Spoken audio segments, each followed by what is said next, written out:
सासे बुथ कमिटिनि प्रेसिडेन्ट दिनै जोंनि पार्टिखौ मोजां मोननानै अक्सिगुरि सासे फंबायाबो हाबबाय आरो बहुत गामिनिफ्राय हाबगासिनो दं लागासिनो दं दतमानिफ्राय जोंहा बिथा दङ दाउमोला आरो बिथाङानो आर'नाइजों बरायनो थाखाय आखायाव लाखादों बिथांखौबो आं खावलायनाय जाबाय बरायनो थाखाय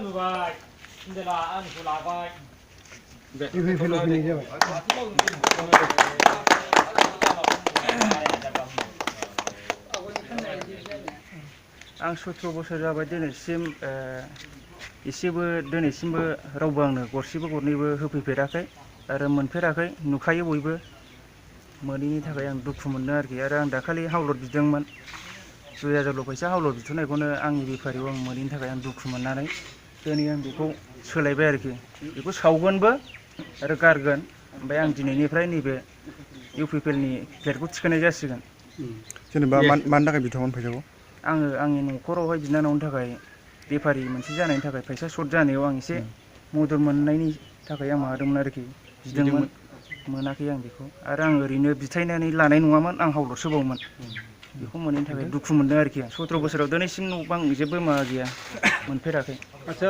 नोङो जि दिनैहाय बिदि खालामनानै उनावहाय बिसिनि मानसि फैयोबा हाबफिनगोन नामा आदै हाबा आदै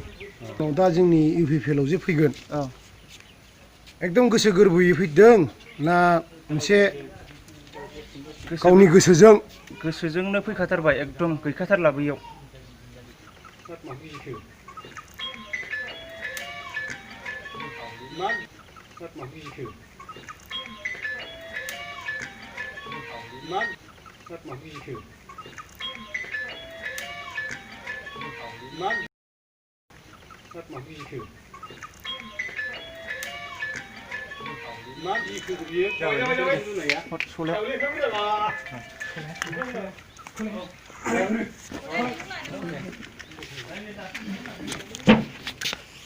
दासिम माबि जाबाय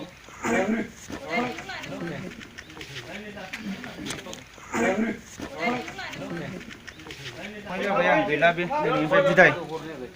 दिनैनिफ्राय नांगोलाव गैला नांगोलखौ सौबाय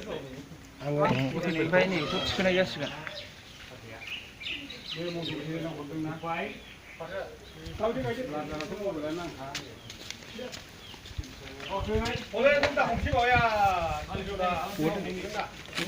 कौन होते